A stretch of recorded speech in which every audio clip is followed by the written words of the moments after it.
જો પોતાના ભક્ત માટે ભગવાન શું નથી કરતા.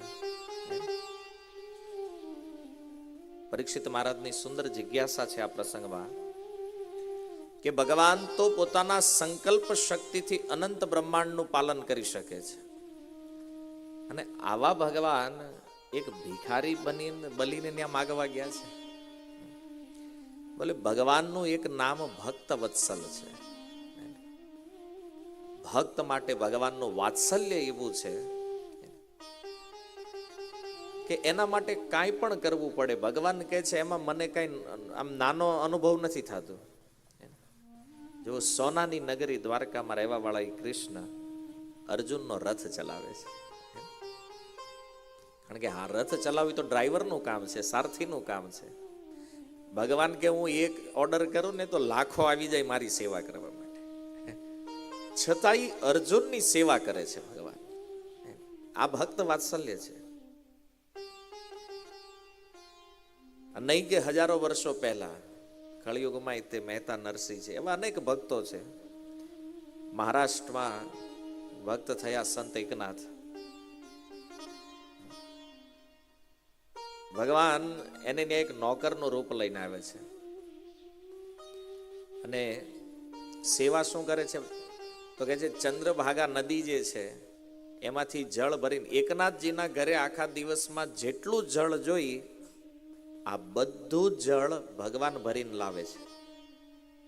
હવે એક દિવસ અમુક ભક્તો ગયા પંઢરપુર અને ત્યાં જઈને ભગવાન વિઠ્ઠલને પ્રાર્થના કરી, પ્રભુ આ મૂર્તિમાં તમે દેખાતા નથી, તમે છો ક્યાં? ભગવાન બોલે હું તો અત્યારે એકનાથને ત્યાં છું, એને અહીં સેવા કરું છું મારા ભક્તને ત્યાં. અને એ સંતો ગોતતા ગોતતા પૈઠણ ગામ જે એકનાથજીનું ગામ છે, આ સંતો ત્યાં આવ્યા અને આવીને પૂછ્યું કે ભાઈ એકનાથનું ઘર ક્યાં છે? અને પાછું ભગવાનને જ પૂછ્યું. નદીએથી જળ ભરીને જતા તેને એમ કે આ કોઈક નોકર છે, એને પૂછ્યું કે એકનાથનું ઘર ક્યાં છે? કે ઘર તો બતાવી દો પણ કામ હું જ તમારી ગયો. તો કે ત્યાં શ્રીખંડિયાના નામથી એક નોકર છે. હા બોલે નોકર નથી, સાક્ષાત વિઠ્ઠલ છે. ભગવાનને થયું કે હવે પોલ ખુલી જાય, ત્યાંથી સીધા વૈકુંઠ. એકનાથજીનું જીવન ચરિત્ર કહે છે 36 વર્ષ લગાતાર આ પાણી ભરવાની સેવા ભગવાને કરી. કેટલો ટાઈમ? 36 વર્ષ. પ્રેમ બતાવવામાં જો ભગવાન ઉતરે ને તો એની જેવો પ્રેમ આ જગતમાં જીવને કરે એવું કોઈ છે નહીં.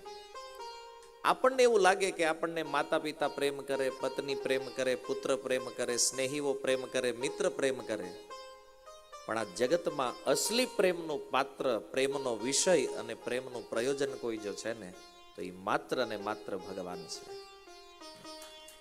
જીવનમાં ક્યારેક સમસ્યા આમ તેમ થઈ જાય ને તો સ્નેહીઓ સાથ છોડીને વયા જાય.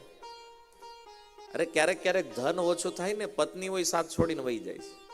હે ને, જેની યારે વચન લીધું તું 7 જન્મ તો નહીં મૂકવી, એક જ જન્મમાં ભાગી જાય થાય છે. પણ ભગવાન જે છે ને એ જીવના સૌથી શ્રેષ્ઠ સુહૃદ છે. અનંત જન્મોથી પરમાત્માના રૂપમાં આપણી સાથે વાસ કરે છે.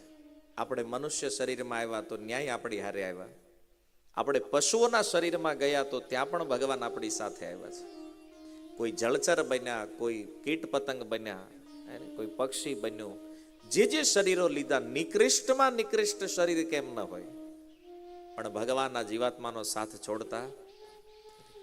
તકલીફ ખાલી એટલી છે કે આટલા નિકટ રહેવા વાળા ભગવાનને આપણે ઓળખતા નથી કે મારો એક મિત્ર છે જે અનંત સમયથી મારી સાથે છે. પ્રેમનો અસલી વિષય ભગવાન છે અને વામન બનીને ભગવાનને એ સિદ્ધ કર્યું છે કે મારા ભક્ત માટે ભિખારી બનવું પડે ને તો એ બનવામાં મને કોઈ સંકોચ નથી.